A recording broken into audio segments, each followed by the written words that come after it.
12 ربیع الاول کے دن یہ 2 نفل پڑھو، 40,000 سال کی عبادت کا ثواب ملے گا۔ زندگی کا کوئی پتہ نہیں، سال میں ایک بار موقع ملتا ہے۔ محترم ناظرین، دنیا کے ہر ذی شعور مسلمان کے دل میں ایک تاریخ ایسی ہے جو اس کے ایمان کی بنیاد، روح کی روشنی اور قلب کی حرارت بن کر سال میں ایک بار ضرور جلوہ گر ہوتی ہے۔ یہ تاریخ ہے 12 ربیع الاول، وہ دن جب اللہ تعالیٰ نے انسانیت پر اپنی سب سے بڑی نعمت سید الانبیاء والمرسلین رحمت للعالمین حضرت محمد مصطفیٰ صلی اللہ علیہ وآلہ وسلم کو دنیا میں مبعوث فرمایا۔ 12 ربیع الاول ایک ایسا دن جس کے تصور سے ہی اہل ایمان کے دل خوشی سے جھوم اٹھتے ہیں۔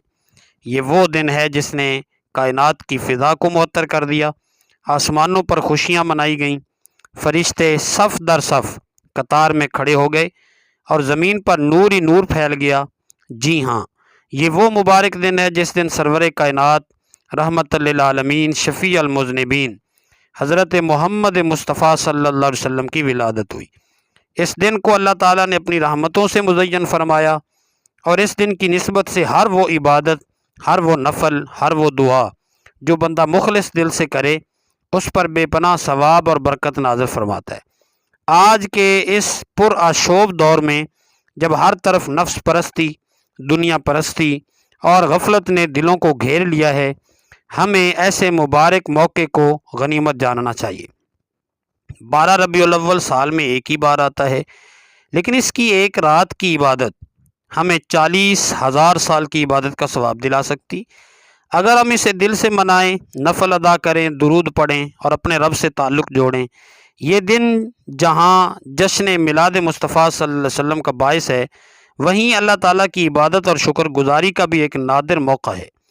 اگر ہمیں کوئی کہے کہ صرف 2 نفل نماز پڑھنے سے 40,000 سال کی عبادت کا ثواب حاصل ہو سکتا ہے، تو کیا ہم اس موقع کو چھوڑ دیں گے؟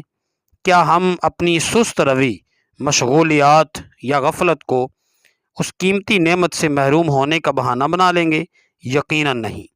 تو آئیے ناظرین، آج کی اس ویڈیو میں آپ کو بتاتے ہیں کہ 12 ربیع الاول کے اس بابرکت دن میں صرف چند لمحات کی عبادت کیسے ہمیں وہ انعام دلا سکتی ہے جس کے ہم کبھی تصور بھی نہیں کر سکتے۔ ساتھ ہی یہ بھی دیکھیں گے کہ آیا 40,000 سال کی عبادت کا ثواب حاصل کرنے کے لیے نفل پڑھنے کے مستند طریقے اور فضائل کیا ہیں۔ ناظرین، ربیع الاول ہجری کیلنڈر کا تیسرا مہینہ ہے جس میں اللہ رب العزت نے اپنے محبوب صلی اللہ علیہ وآلہ وسلم کو دنیا میں رحمت بنا کر بھیجا۔ یہی وجہ ہے کہ اسے ماہ ولادت مصطفیٰ صلی اللہ علیہ وسلم کہا جاتا ہے۔ بہت سے محدثین اور سیرت نگاروں کے مطابق نبی کریم صلی اللہ علیہ وسلم کی ولادت، ہجرت اور وصال تینوں 12 ربیع الاول کو ہوئے۔ یہ دن دنیا کے کونے کونے میں بسنے والے مسلمانوں کے لیے عبادت، درود، توبہ اور رجوع الی اللہ کا دن ہے۔ اس دن کی رات کو خصوصی نفل، ذکر، درود شریف اور خیرات و صدقات کا اہتمام کرنا ایک پرانی اور عظیم روایت ہے۔ 2 نوافل کی فضیلت، 40,000 سال کی عبادت۔ یہ بات کہ 12 ربیع الاول کے دن اگر 2 نفل ادا کیے جائیں تو 40,000 سال کی عبادت کا ثواب ملتا ہے۔ کوئی شخص خلوص دل سے اللہ کی رضا، نبی صلی اللہ علیہ وآلہ وسلم کی محبت اور ولادت مصطفیٰ صلی اللہ علیہ وسلم کے شکرانے کے طور پر نفل ادا کرتا ہے تو وہ اللہ تعالیٰ کے ہاں بے حد اجر و ثواب کا مستحق ہوتا ہے۔ ابن ماجہ میں روایت ہے، سب سے افضل نماز فرض نمازوں کے بعد تہجد اور نفل نمازیں ہیں۔ اسی طرح حضرت انس رضی اللہ تعالی عنہ سے روایت ہے، جس نے وضو کیا اور اچھی طرح کیا، پھر 2 رکعت نماز پڑھی اور ان میں دل سے اللہ کی طرف متوجہ رہا تو اللہ تعالیٰ اس کے پچھلے گناہ معاف فرما دیتا ہے۔ ناظرین، اسلام ہمیں موقع دیتا ہے کہ ہر دن کو اللہ کی عبادت میں لگائیں، مگر کچھ ایام کو خاص فضیلت حاصل ہے۔ ان ایام میں کی گئی عبادت کئی گنا زیادہ اجر و ثواب کا باعث بنتی ہے۔ تو اس حوالے سے چند مستند احادیث پیش خدمت ہیں۔ نمبر 1، سیرت النبی صلی اللہ علیہ وآلہ وسلم پر غور و فکر کی ترغیب۔ حضرت انس رضی اللہ تعالی عنہ سے روایت ہے، رسول اللہ صلی اللہ علیہ وآلہ وسلم نے فرمایا، جو شخص میری سیرت سے محبت رکھتا ہے وہ جنت میں میرے ساتھ ہوگا۔ یہ حدیث ہمیں بتاتی ہے کہ میلاد مصطفیٰ صلی اللہ علیہ وسلم کو صرف خوشی کے طور پر نہ منایا جائے بلکہ اسے موقع بنایا جائے سیرت پر عمل کا، نفلوں کا اور دلوں کو پاک کرنے کا۔ نمبر 2، نفل نماز کا اجر۔ حضرت ثوبان رضی اللہ تعالی عنہ روایت کرتے ہیں، رسول اللہ صلی اللہ علیہ وآلہ وسلم نے فرمایا، نفل نماز بندے کو اللہ تعالیٰ کے قریب کر دیتی ہے۔ تو سوچئے اگر یہ نفل 12 ربیع الاول کے بابرکت دن کو ہو تو کیسا قرب حاصل ہوگا۔ نمبر 3، دن اور رات میں خاص لمحات کو غنیمت جاننا۔ نبی کریم صلی اللہ علیہ وآلہ وسلم نے فرمایا، اللہ تعالیٰ کی طرف سے کچھ خاص لمحے ہوتے ہیں جن میں دعائیں رد نہیں ہوتی، پس جو ان لمحوں میں اللہ سے مانگتا ہے وہ خالی نہیں لوٹتا۔ 12 ربیع الاول کا دن بھی انہی میں سے ایک دن ہو سکتا ہے۔ دعا، نفل اور ذکر سے اس کو سجائیں۔ نمبر 4، میلاد کی خوشی اور انعام خداوندی۔ حضرت عباس رضی اللہ تعالی عنہ نے فرمایا، ابو لہب کو پیر کے دن عذاب میں تخفیف ہوتی ہے کیونکہ اس نے نبی صلی اللہ علیہ وسلم کی پیدائش کی خوشی میں اپنی لونڈی سویبہ کو آزاد کیا تھا۔ جب کافر کو میلاد کی خوشی پر یہ انعام ملا تو سوچیں کہ اہل ایمان کو کس قدر انعامات مل سکتے ہیں۔ ہم سب جانتے ہیں کہ زندگی غیر یقینی ہے، کل کا کوئی بھروسہ نہیں ہے، نہ جانے اگلا ربیع الاول نصیب ہو یا نہ ہو۔ یہ موقع صرف سال میں ایک بار آتا ہے، اس موقع کو غنیمت جانیں۔ عبادت، دعا، نوافل، صدقہ، ذکر اور توبہ کے ذریعے اپنی آخرت سنواریں۔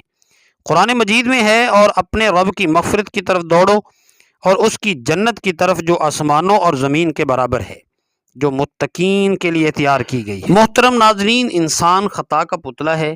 زندگی کے ہر سفر میں انجانے میں یا جان بوجھ کر گناہ سرزد ہو جاتے ہیں۔ ان گناہوں کی شامت سے دل سیاہ ہو جاتا ہے، رزق میں تنگی آ جاتی ہے، دل میں بے سکونی اور زندگی میں بے برکتی آ جاتی ہے۔ گناہ انسان کو اللہ تعالیٰ سے دور کرتے ہیں، حتیٰ کہ وہ عبادت میں سستی، دعا میں بے دلی اور توبہ سے غفلت کا شکار ہو جاتا ہے۔ مگر اللہ تعالیٰ کی رحمت بے پایاں ہے، وہ غفور و رحیم ہے، گناہ سے بھرپور زندگی کو بھی ایک سچی توبہ سے پاک کر دیتا ہے۔ قرآن پاک میں فرمایا، اے میرے بندو، جنہوں نے اپنی جانوں پر زیادتی کی، اللہ کی رحمت سے نا امید نہ ہو، بے شک اللہ سب گناہوں کو معاف کر دیتا ہے۔ ناظرین، انسان کی فطرت میں کمزوری ہے، وہ گناہوں میں مبتلا ہو جاتا ہے۔ بعض اوقات یہ گناہ اس قدر بڑھ جاتے ہیں کہ انسان خود مایوسی میں ڈوب جاتا ہے اور سوچتا ہے کہ اب نجات ممکن نہیں۔ مگر اے بندہ خدا، یاد رکھ کہ اللہ کی رحمت اور اس کا فضل تیرے گناہوں کی تعداد سے کہیں زیادہ وسیع اور عظیم ہے۔ قرآن مجید میں اللہ فرماتا ہے، اے میرے بندو، جنہوں نے اپنی جانوں پر زیادتی کی ہے، اللہ کی رحمت سے نا امید نہ ہو، بے شک اللہ تمام گناہوں کو معاف کر دیتا ہے۔ اللہ تعالیٰ نے اپنی رحمت کو اپنی غضب پر غالب کر دیا ہے۔ اس کا فضل ایسا ہے کہ وہ ایک توبہ کرنے والے بندے کے سارے گناہ معاف کر کے اسے محبوب بنا لیتا ہے۔ جو بندہ سچے دل سے توبہ کرتا ہے، اللہ تعالیٰ نہ صرف اسے معاف کرتا ہے بلکہ بعض اوقات اس کے گناہوں کو نیکیوں میں بدل دیتا ہے۔ حدیث قدسی میں ہے، میری رحمت میرے غضب پر غالب ہے۔ ناظرین محترم، اللہ تعالیٰ کی رحمت کو ملحوظ خاطر رکھتے ہوئے 12 ربیع الاول کے دن 2 نوافل پر نہیں کہا، ایسا نایاب عمل ہے، کچھ اس کے پڑھنے سے انسان کو 40,000 سال کی عبادت کا ثواب ملے گا، اس کی تمام خطائیں معاف کر دی جائیں گی، اس کے گناہوں کی معافی مل جائے گی، اور اسے ان بابرکت لمحات میں اللہ تعالیٰ کا خاص فضل و کرم نبی پاک صلی اللہ علیہ وسلم کے صدقے حاصل ہوگا۔ ناظرین، ربیع الاول کے مہینے میں جہاں حضور پاک صلی اللہ علیہ وسلم کی آمد کا ذکر ہے، وہیں آپ کے اس سال کو بھی اسی ماہ میں یاد کیا جاتا ہے کہ نبی پاک صلی اللہ علیہ وسلم جب آخری خطبہ دے چکے تو اپنے حجرے میں تشریف لے گئے۔ پھر جب آپ کو بے ہوشی ہوئی تو دروازے پر ایک شخص نے آ کر پکارا، السلام علیکم۔ کسی نے اس کی آواز سن کر یہ جواب دیا کہ اس وقت رسول کریم صلی اللہ علیہ وسلم کو بے ہوشی ہے، اس وقت تمہیں آنے کی اجازت نہیں ہے۔ تو اس شخص نے پھر پکار کر کہا السلام علیکم اہل بیت نبوی۔ جب دوسری مرتبہ پکارنے والے نے پکارا تو اس بار ان کی آواز رسول کریم صلی اللہ علیہ وآلہ وسلم کے کان میں گئی۔ فرمایا اے فاطمہ کون ہے؟ عرض کیا کہ ایک شخص گھر میں آنے کی اجازت مانگتا ہے اور آپ صلی اللہ علیہ وآلہ وسلم پر کیونکہ بے ہوشی کا غلبہ ہے اس لیے ہم نے اسے اندر آنے کی اجازت نہ دی۔ فرمایا فاطمہ تمہیں نہیں پتہ کہ یہ کون کھڑا ہے، اجازت مانگ رہا ہے؟ یہ گھروں کو ویران کرنے، قبروں کو آباد کرنے والا، بچوں کو یتیم کرنے والا، عورتوں کو بیوہ کرنے والا، دوستوں کو دوستوں سے چھڑانے والا، یہ ملک الموت حضرت عزرائیل علیہ السلام ہے، اسے جلدی آنے کی اجازت دے دو۔ جب حضرت فاطمہ رضی اللہ تعالی عنہا نے یہ سنا کہ ملک الموت حضرت عزرائیل علیہ السلام آئے ہیں تو بے ساختہ رو پڑی، ہائے مدینہ آج ویران ہو جائے گا، یا اللہ تیرے رسول پاک صلی اللہ علیہ وسلم تو آج جا رہے ہیں، یہ ملک الموت ان کو لینے کے لیے آئے ہیں۔ ادھر ملک الموت مکان کے اندر تشریف لائے، ادھر رسول اللہ صلی اللہ علیہ وآلہ وسلم بے ہوش ہو گئے۔ حضرت فاطمہ رضی اللہ تعالی عنہا نے فرمایا یا رسول اللہ صلی اللہ علیہ وآلہ وسلم آج آپ کو کیا ہوا؟ پھر بہت روئیں۔ آپ صلی اللہ علیہ وآلہ وسلم کو ہوش آیا، فرمایا اے فاطمہ اتنا نہ رو، کیونکہ آپ کے رونے کے ساتھ آسمان کے فرشتے اور حاملان عرش بھی روتے ہیں۔ رسول خدا صلی اللہ علیہ وآلہ وسلم نے اپنے ہاتھ سے فاطمہ رضی اللہ تعالی عنہا کے آنسو پونچھے اور فرمایا ان قریب سب سے پہلے اے فاطمہ تم مجھ سے آن ملو گی۔ پھر ملک الموت نے سے فرمایا اے ملک الموت اس وقت حضرت جبرائیل علیہ السلام کہاں ہیں؟ عرض کہ یا رسول اللہ صلی اللہ علیہ وآلہ وسلم اس وقت وہ 7ویں آسمان پر ہیں، آسمان کے ملائکہ حضرت جبرائیل علیہ السلام کو تعزیت دے رہے ہیں۔ اے جبریل علیہ السلام آج تمہاری رسالت، آج تمہارا قرآن پہنچانا بھی تمام ہوا۔ اگر جناب محمد رسول اللہ صلی اللہ علیہ وسلم وصال فرما گئے تو جبرائیل علیہ السلام بھی دنیا سے گئے۔ اتنے میں حضرت جبرائیل علیہ السلام آئے اور کہا اللہ تعالیٰ نے آپ صلی اللہ علیہ وآلہ وسلم کو سلام فرمایا ہے، آپ کا مزاج پوچھا ہے۔ فرمایا کہ اے جبریل علیہ السلام اس عالم میں میرے لیے کیا تیار کیا گیا ہے؟ عرض کیا یا رسول اللہ صلی اللہ علیہ وآلہ وسلم آپ کے آنے کی خوشی میں دوزخ کو ٹھنڈا کر دیا گیا ہے، جنت آراستہ کر دی گئی ہے، آسمان پر فرشتے آپ صلی اللہ علیہ وآلہ وسلم کے منتظر ہیں، دربان جنت کا دروازہ کھولے آپ کا انتظار کر رہے ہیں۔ فرمایا اے جبریل علیہ السلام بتاؤ میری امت کے لیے کیا حکم ہے؟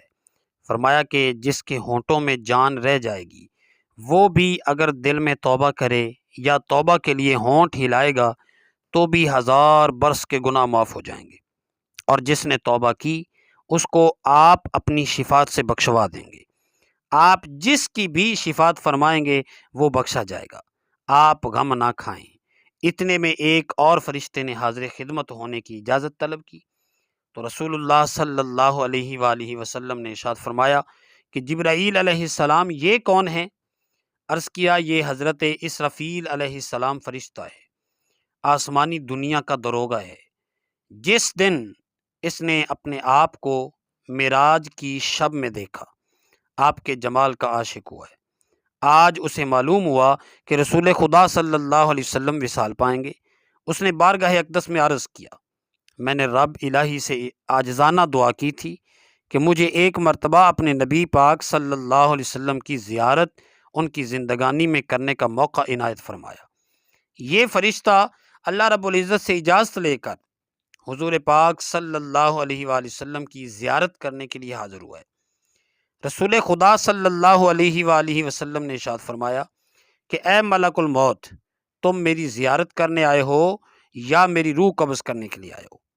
حضرت عزرائیل علیہ السلام نے عرض کیا مجھے خدا پاک نے حکم دیا ہے کہ جو مرضی ہمارے رسول پاک صلی اللہ علیہ وآلہ وسلم کی ہو ویسا ہی کرنا، اگر جناب کی مرضی پاؤ تو روح قبض کر لو ورنہ زیارت کے بعد واپس چلا جاؤں گا۔ اس وقت رسول خدا صلی اللہ علیہ وسلم نے حضرت جبرائیل علیہ السلام کی طرف دیکھا۔ حضرت جبرائیل علیہ السلام نے فرمایا یا رسول اللہ صلی اللہ علیہ وآلہ وسلم اللہ کریم نے آپ صلی اللہ علیہ وآلہ وسلم کو بلایا ہے اور اب آپ کا دنیا میں رہنا پسند نہیں کرتے۔ یا رسول اللہ صلی اللہ علیہ وآلہ وسلم، پورا آسمانی عالم آپ کی زیارت کا مشتاق ہے، کیونکہ آج آسمان کو سجا دیا گیا ہے، حوروں کو بلا خوف و خطر بننے سنورنے کا حکم ملا ہے کہ اگر آپ آسمان پر لے جانا چاہیں تو آپ کو ہم لے چلیں، اگر آپ یہیں دنیا میں رہنا چاہتے ہیں تو آپ کی مرضی، اور ملائکہ آپ صلی اللہ علیہ وآلہ وسلم کے منتظر ہیں۔ رسول خدا صلی اللہ علیہ وسلم کو ثابت ہوا کہ اب اللہ کو یہی منظور ہے کہ دار فنا کو چھوڑ دوں اور دار بقا کو اختیار کروں۔ آپ صلی اللہ علیہ وآلہ وسلم نے فرمایا کہ اچھا، میری ازدواج کو سامنے بلاؤ۔ سب بیویاں آپ صلی اللہ علیہ وسلم کی خدمت اقدس میں حاضر ہوئیں۔ آپ نے کہا کہ دیکھو، تم صبر کرنا اور تقوی اختیار کرنا، اپنے گھروں سے باہر نہ نکلنا۔ حضرت ام سلمہ رضی اللہ تعالی عنہا نے عرض کیا، یا رسول اللہ صلی اللہ علیہ وسلم، کیا حال ہے؟ فرمایا کہ اب وقت قریب آ گیا کہ تم آج کے بعد میری آواز نہ سنو گے اور نہ ہی مجھ کو دیکھو گی۔ اور پھر فرمایا، فاطمہ، میری بیٹی حسن اور حسین کو بلانے کے لیے کسی کو بھیجو۔ حضرت فاطمہ رضی اللہ تعالی عنہا نے کسی آدمی کو کہا، بہت جلد حسن اور حسین کو بلا لاؤ، کیونکہ سید المرسلین صلی اللہ علیہ وسلم کی وفات کا وقت بہت قریب ہے۔ وہ شخص حضرت حسن، حضرت امام حسین رضی اللہ تعالیٰ عنہ کو بلانے گیا تو راستے میں حضرت حسن اور حضرت امام حسین رضی اللہ تعالیٰ عنہ اس وقت بچے تھے اور اپنے گھر کی طرف سفر پر گامزن تھے، اور قاصد نے عرض کیا کہ جلدی چلو، تمہیں حضرت محمد صلی اللہ علیہ وآلہ وسلم نے بلایا۔ حضرت امام حسن کو حضرت امام حسین رضی اللہ تعالیٰ عنہ نے دیکھتے ہوئے فرمایا کہ میں نے کہا تھا نا بھائی جان کہ میرا دل آج بہت افسردہ ہے کہ آج میں نانا جان کی خدمت اقدس میں رہوں۔ میرا دل مانتا تھا آج کچھ ہونے والا ہے، اسی لیے ہم پہلے سے ہی گھر کی طرف چل نکلے تھے۔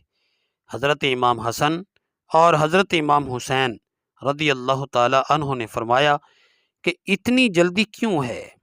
کیا ہمارے نانا جان کا آخری وقت ہے کہ آپ صلی اللہ علیہ وآلہ وسلم وفات فرمائیں گے؟ دونوں شہزادے گھبراتے ہوئے حاضر ہوئے۔ رسول خدا صلی اللہ علیہ وآلہ وسلم نے ان کو اپنے پاس بٹھا کر ان کے سروں پر ہاتھ پھیر کر فرمایا کہ میری امت کے ظالم تم پر ظلم کریں گے۔ حضرت فاطمہ رضی اللہ تعالی عنہا نے عرض کیا کہ حضور صلی اللہ علیہ وآلہ وسلم، اگر ان پر ظلم ہوگا تو یہ آپ صلی اللہ علیہ وسلم کے بعد کس کو کہیں گے؟ اس پر رسول خدا صلی اللہ علیہ وسلم نے فرمایا کہ اللہ ہی ان کے لیے کافی ہے۔ حضرت امام حسن اور حضرت امام حسین رضی اللہ تعالی عنہ آپ کی وفات کی باتیں سن کر روئے۔ ان کی آواز سے جو مجمع صحابہ کرام رضوان اللہ علیہم اجمعین کا حجرے شریف کے چاروں طرف جمع تھے، وہ سب رونے لگ پڑے۔ حضرت جبرائیل علیہ السلام نے عرض کی، یا رسول اللہ صلی اللہ علیہ وآلہ وسلم، آپ کے بعد آپ کی امت کا رکھوالا کون ہوگا؟ یہ سن کر آپ صلی اللہ علیہ وسلم اتنا روئے، آپ صلی اللہ علیہ وآلہ وسلم کا چہرہ انور آنسو سے تر ہو گیا۔ حضرت ام سلمہ رضی اللہ تعالی عنہ نے کہا، اے رسول خدا صلی اللہ علیہ وآلہ وسلم، آپ تو ہر صورت میں اچھی جگہ تشریف لے جاتے ہیں، آپ صلی اللہ علیہ وآلہ وسلم کیوں روتے ہیں؟ فرمایا کہ میں اپنی امت سے جدائی کے صدمے میں روتا ہوں۔ جب صحابہ کرام کے رونے کی آوازیں بلند ہوئیں تب آپ صلی اللہ علیہ وآلہ وسلم نے ارشاد فرمایا کہ اے علی، میرے حجرے کا پردہ اٹھاؤ، میں ایک نظر اپنی امت کو دیکھ لوں۔ حضرت مولا علی رضی اللہ تعالی عنہ نے پردہ اٹھایا اور صحابہ کرام کو پاس بلایا۔ جب وہ دیوانوں کی طرح رونے لگے تب آپ نے فرمایا، اے مصیبت زدہ لوگوں، صبر کرو، میں جاتا ہوں، تمہارے لیے حوض کوثر اور جنت آراستہ کرتا ہوں۔ تم سب سے پہلے جنت میں جاؤ گے، تم سے پہلے کوئی امت نہ جائے گی۔ اے میری امت، دین اسلام پر قائم رہنا اور قرآن کو امام بنانا۔ اے اللہ، میں نے تیرے پیغام کو پہنچا دیا۔ یہ فرماتے فرماتے رسول خدا صلی اللہ علیہ وسلم کی آنکھیں بند ہوئیں اور ماتھے پر پسینہ آیا، بے ہوشی طاری ہوئی۔ حضرت علی رضی اللہ تعالی عنہ نے صحابہ کرام کو اشارے سے رخصت کیا، صحابہ کرام باہر چلے گئے۔ حضرت بی بی فاطمہ رضی اللہ تعالی عنہ نے عرض کی، یا رسول اللہ صلی اللہ علیہ وآلہ وسلم، میں حشر کے دن آپ کو کہاں ڈھونڈوں گی؟ فرمایا کہ لوائے حمد کے نیچے۔ عرض کیا کہ وہاں پر رسول اللہ صلی اللہ علیہ وسلم سے ملاقات نہ ہوئی، تو فرمایا پھر حوض کوثر پر، اگر وہاں بھی نہ ہوئی تب میزان عدل کے پاس، جہاں امت کے اعمال تولے جائیں گے، یا تو پل صراط پر، میں وہاں جہنم کے کنارے پر کھڑا امت کی سلامتی سے گزر جانے کی دعا کرتا رہوں گا۔ جب رسول خدا صلی اللہ علیہ وآلہ وسلم سب کی وصیت سے فارغ ہوئے، فرمایا کہ اے ملک الموت، مجھے اپنے رب کی ملاقات کا اشتیاق ہے، اب تم جس کام کے لیے آئے ہو وہ کام کرو۔ رسول خدا صلی اللہ علیہ وآلہ وسلم کی روح قبض کرنے کی اجازت طلب فرمائی۔ ملک الموت نے روح قبض کرنا شروع کی۔ وہ تکلیف شروع ہوئی تو فرمایا اے اللہ، موت کی بڑی سخت تکلیف ہے، الہی تو ہی یہ موت کی تکلیف آسان کرے گا۔ مٹی کے پیالے میں پانی بھروا کر موت کے گھبراہٹ میں گھڑی گھڑی پانی میں ہاتھ ڈالتے، وہ ہاتھ منہ پر پھیرتے اور فرماتے اے اللہ، مجھے اپنے پاس بلا لیں۔ حضرت فاطمہ رضی اللہ تعالی عنہا نے کہا کہ یا رسول اللہ صلی اللہ علیہ وآلہ وسلم، آج آپ کو بہت تکلیف ہے۔ فرمایا اے فاطمہ، جب میرا انتقال ہو جائے تو کہنا انا للہ و انا الیہ راجعون۔ پھر آپ صلی اللہ علیہ وسلم کو نزع کی تکلیف زیادہ ہوئی تو حضرت جبرائیل علیہ السلام روئے اور اپنا منہ پھیر لیا۔ رسول خدا صلی اللہ علیہ وسلم نے فرمایا لوگو دیکھو نماز کی حفاظت کرنا۔ یہ فرمانے لگے یا رب امتی یا رب امتی، کہتے کہتے جان سینے تک سمٹ آئی، نیچے کے جسم کی جان نکل چکی تھی، مگر امت گناہ گار کا کلمہ منہ پر جاری رہا۔ حضرت جبرائیل علیہ السلام نے فرمایا کہ اللہ تعالیٰ فرماتا ہے کہ ہم آپ کی امت پر 1000 درجہ آپ سے زیادہ مہربان ہوں گے۔ اے نبی صلی اللہ علیہ وسلم، آپ اپنی امت میرے سپرد کر کے موت کی تکلیف کو آسان کیجیے۔ یہ سن کر فرمایا کہ اب میرا دل ٹھنڈا ہوا، اب گردن مبارک کا مہرہ ایک طرف کو میل ہوا اور روح مبارک پرواز کر گئی۔ تو ناظرین محترم، وقت کی نزاکت کو مد نظر رکھتے ہوئے اب آپ کو 12 ربیع الاول کے دن 2 نوافل پڑھنے کا طریقہ بتاتے ہیں کہ جس کے پڑھنے سے 40,000 سال کی عبادت کا ثواب ملتا ہے۔ بہت سے بزرگان دین اور صوفیاء کرام نے اس دن کی خاص نفل کا اہتمام کیا۔ ان نفل کو آپ 12 ربیع الاول کی شب یعنی رات کو بھی پڑھ سکتے ہیں اور 12 ربیع الاول کے دن کسی بھی وقت پڑھ سکتے ہیں۔ آپ نے 2 رکعت نفل نماز اس نیت سے ادا کرنی ہے کہ یا اللہ، اس دن تو نے اپنے محبوب کو دنیا میں بھیجا، اس شکرانے کے طور پر میں 2 نفل پیش کر رہا ہوں، مجھے دنیا اور آخرت کی بھلائیاں عطا فرما۔ اسی طرح کی نیت کرنے کے بعد آپ نے 2 نفل پڑھنے ہیں۔ پہلی رکعت میں آپ نے سورہ فاتحہ کے بعد سورہ اخلاص 3 مرتبہ پڑھ لینی ہے، اور دوسری رکعت میں سورہ فاتحہ کے بعد سورہ کوثر 3 بار پڑھ لینی ہے، اور نیت کریں کہ یا اللہ، یہ نفل تیری رضا کے لیے، تیرے قرب کے لیے، تیرے محبوب صلی اللہ علیہ وسلم کے میلاد کے صدقے۔ تو ناظرین، یہ نفل جو ہے نا، یہ معمولی نہیں ہے، یہ وہ خزانے ہیں جن کے بدلے سے اللہ تعالیٰ دلوں کے حال بدل دیتے ہیں، تقدیر کے بند دروازے کھول دیتے ہیں اور زندگی کو روشنی سے بھر دیتے ہیں۔ ان نوافل کو ادا کرنے کے بعد آپ نے کثرت سے درود ابراہیمی پڑھنا ہے۔ ثواب کے لیے 1 مرتبہ آپ میرے ساتھ بھی درود ابراہیمی پڑھ لیں۔ اللہم صلی علی محمد وعلی آل محمد کما صلیت علی ابراہیم وعلی آل ابراہیم انک حمید مجید۔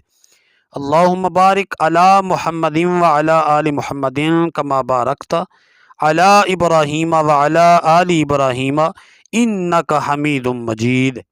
درود پاک پڑھنے کے بعد آپ نے یہ آیت کثرت سے پڑھنی ہے، وَاسْتَغْفِرُوا رَبَّكُمْ ثُمَّ تُوبُوا إِلَيْهِ إِنَّ رَبِّي رَحِيمٌ وَدُودٌ، اور اپنے رب سے معافی مانگو، پھر اس کی طرف توبہ کرو، بے شک میرا رب بہت مہربان اور بخشش اور محبت کرنے والا ہے۔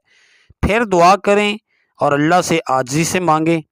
کئی اولیاء بزرگان دین اور اللہ والے ان نوافل اور ذکر کے ذریعے اپنی حاجات پوری کر چکے ہیں، رزق میں برکت، دشمنوں سے نجات، اولاد صالح، صحت و سلامتی اور قرب الہی حاصل کرتے رہے ہیں۔ ان نوافل کے ذریعے دل کو سکون، روح کو روشنی اور زندگی میں نئی برکتیں ملتی ہیں۔ ناظرین، نیت خالص ہو تو ہر نفل عبادت 1000 سال سے بڑھ کر ہو سکتا ہے۔ ہمیں اس بات کی فکر نہیں کرنی چاہیے کہ ہمیں 40,000 سال کی عبادت کا ثواب ملا یا نہیں۔ ہمیں یہ دیکھنا ہے کہ ہم نے اللہ کی رضا کے لیے نوافل ادا کیے، نبی کریم صلی اللہ علیہ وآلہ وسلم کی ولادت کا شکریہ ادا کیا، دل کی سچائی سے، آنکھوں کے آنسوں سے، زبان کے درد سے ہم نے اپنا تعلق اللہ سے جوڑا۔ ایسے عمل کا بدلہ اللہ تعالیٰ یقیناً ہمیں دے گا، چاہے 1000 سال چاہے 40,000 سال کا نہ ہو، بلکہ اس سے بھی زیادہ۔ دعا ہے کہ اللہ تعالیٰ ہمارے صغیرہ کبیرہ گناہوں کو معاف فرمائے، ہمیں اپنے پیارے آقا حضرت محمد مصطفیٰ صلی اللہ علیہ وسلم کے احکامات پر چلنے کی توفیق عطا فرمائے، نیکی کی بات کو سننے، سمجھنے اور اس پر عمل کرنے کی طاقت اور توفیق مرحمت فرمائے، اور ہماری توبہ قبول فرماتے ہوئے ہماری دنیا اور آخرت سنوار دے۔ میرا سنانا اور آپ کا سننا اپنی پاک بارگاہ الہی میں قبول و منظور فرمائے، آمین۔ ناظرین، گزارش ہے کہ اللہ تعالیٰ کے 99 ناموں میں سے کوئی ایک نام لکھ کر کومنٹ سیکشن میں ضرور شیئر کریں۔ اللہ تعالیٰ ہم سب کا حامی و ناصر ہو، آمین۔ جزاک اللہ خیرہ۔